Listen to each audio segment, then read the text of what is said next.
As a new seller, you've probably heard a lot of reasons why you should not start an Amazon brand. And I want to tell you that most of those are nonsense. Most of those are actually just not proper reasons to not start. So, Amazon being saturated, there's too many Chinese sellers, these kind of reasons, they're not real reasons why you shouldn't start. The number one reason why you shouldn't start, and the reason why after 2 years selling on there, and still when I'm turning over, I've turned over 50,000 this month in sales, the biggest challenge I still face is cash flow. And when you start on Amazon, this is not a reason you hear. People make out that it's either the fees are too high, and you hear some others who are usually selling you a course tell you that it's really easy. And both of those are not true.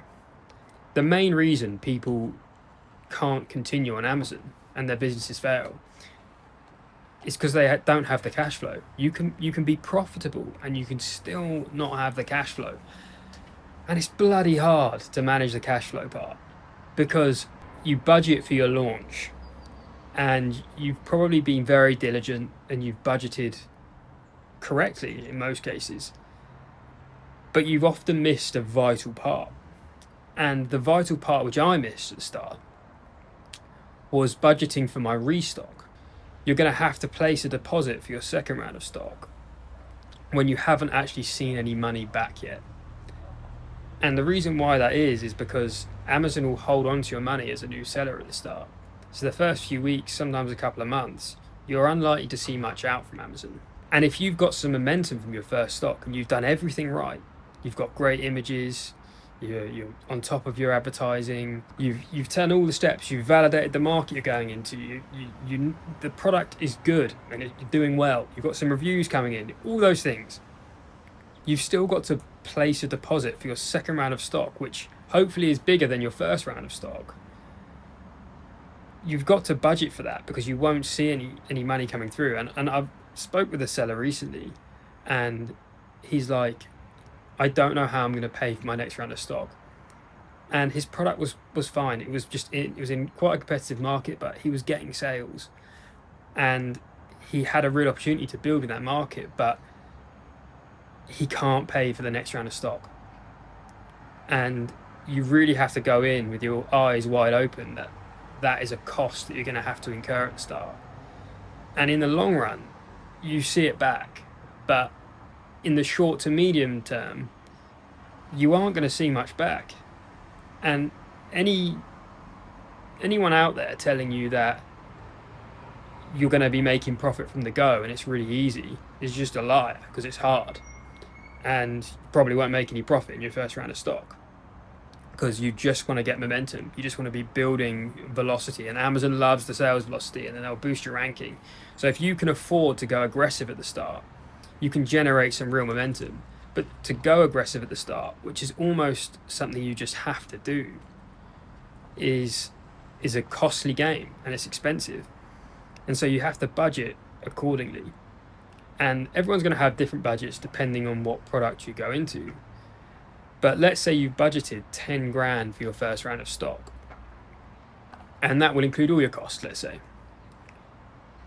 You're going to need to probably add another like 30% on top of that. So you're actually going to be looking at maybe like 13 grand at least, by the way. And sometimes you have to get more that's if things are going really well. But whilst cash flow is the hardest part of this game, I think is without doubt the hardest part. All the other stuff is things you can learn, but if you don't have the cash, you can't do anything. You don't have access to some credit, you can't do anything. So either you've got to budget higher, have some more savings built in, or you've got to have a line of credit that you're prepared to use. But you have to take that risk, because if you've seen an indicator that your product is doing well, you've got a real opportunity there, and you can keep building from that. And over time, you're going to get not just Amazon boosting your ranking, but people will start to hear about your product. I had the other day just a boost in sales because people were searching for my brand name And I didn't do anything for that. I didn't reach out to any influencers. Something was happening where, just from the sheer volume of sales I was getting, whether it was through people posting on social media or just old-fashioned word of mouth, the number of sales I was getting on Amazon were boosting my sales just organically, just naturally happening. People going on and searching my product because I'd got so many sales. But if you can really manage cash flow, you've given yourself a real opportunity. All these other parts, you can just learn. Like, this is just a skill gap, the other parts. So learning what good images are, learning how to run advertising, learning how to build a good listing. Like, these are just skills you can learn, which is cool. So you can just learn the skills. But cash flow is kind of a mix of like, so yeah, it's a bit of a skill, and I built out a whole spreadsheet for my cash flow, so I know exactly when things are going in and out of my business. But if you don't have the cash there, no skill is going to get you out of that hole, really. And that's where you have to tap into, like, are you prepared to take the shot? Are you prepared to take the risk and make this work, regardless of whether there's actually cash in your bank? Because that's something you're going to probably contend with. And if you're prepared to take that risk, then ignore all the other reasons at why Amazon won't work. You'll figure that part out. You'll figure out how to beat Chinese sellers. You'll figure out how to be a success in a saturated market, and you'll figure out how to find new markets that aren't saturated. So these are all problems you can overcome. But if you haven't budgeted properly and you haven't gone in with that awareness of, this is going to cost me a lot of upfront cash. So I've heard people talk about how you could start a brand on Amazon with like $2,000, and that is just bollocks. You just can't do that. You're going to need, honestly, I think 10 grand to do it. And I paid somebody to help me. I paid for a coach, and that cost me 8 grand.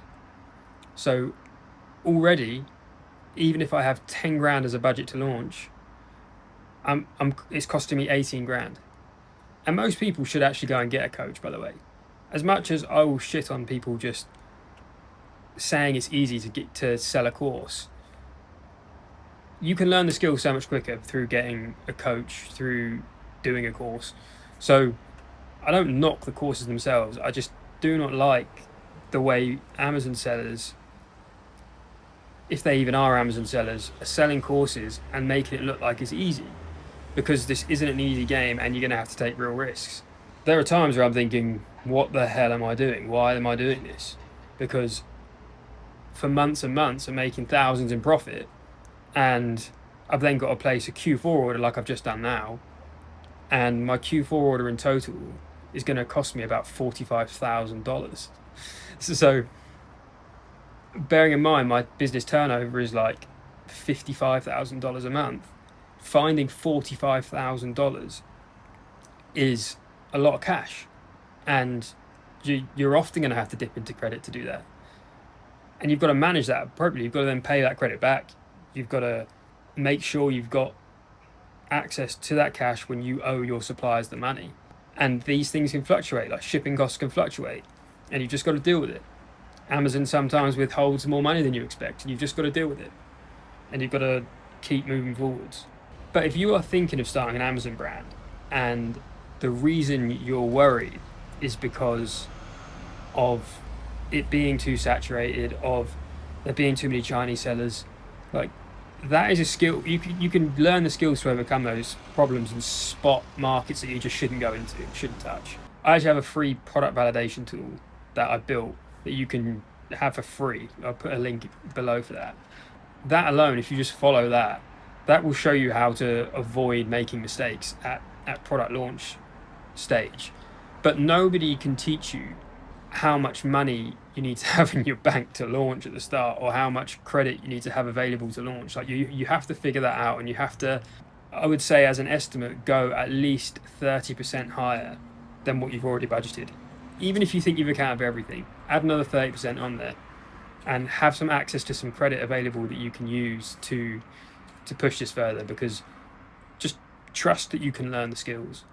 Learn the skills of all these steps to launch in there. You can learn how the platform works. You can learn how to run effective ads. You can learn how to reach out to influencers. You can do all those things that are going to help you get sales. But sometimes you cannot overcome the fact that you don't have enough cash available to make it work. That is a big reason why you shouldn't do it, is if you just simply don't have the money. Just wait. Or one way I got around it was I knew I was working a full-time job and just accepted the fact that if this didn't work, I'll just stay in my job for longer, and that's all right. It's not that bad. So I still think you should take the risk if you want to do it. If building an Amazon brand is something that you think you want to do, don't not do it because of a lot of the nonsense you hear out there. Like it's a unbelievable platform to make some money on, but you don't see the money quickly, and you're going to have to put in some upfront cash. You're going to have to take some risks, and there's a chance it might not work, and you've just got to be aware of that. Be open to that fact that might happen. And if you're open and you're accepting of that, like, you will respond better. Like if you're not gripping so tightly to this having to work, like, you can accept that if this doesn't work, you're not going to die. You're going to be all right. And if you can accept that risk, then please just move forward and try, because you're going to just taking a step towards doing it is going to potentially give you the life that you might want. I think this plays into another point as to why Amazon businesses fail, is that people go in thinking it's easy. And that is also a message I want to get out there, is like, it's not easy. It's actually bloody hard to manage all these things. It's hard to run a real business. It's hard to navigate all the parts of your business in one go. Like, you've got to be on top of your finances, you've got to be on top of your marketing, you've got to be on top of the graphic design of your images, and managing returns and dealing with customer inquiries. Like, you're wearing so many hats in this business, and if you go in thinking it's easy because someone on YouTube said it was easy, then you're going to be in for a real surprise. That might just totally kill all excitement you had for this, and just know it's going to be a battle, but it's worth the risk on the other side. Like, I don't need to work a job now, a traditional job, because I built my business up and I can live off that now. I hope that was useful. Catch you in the next one.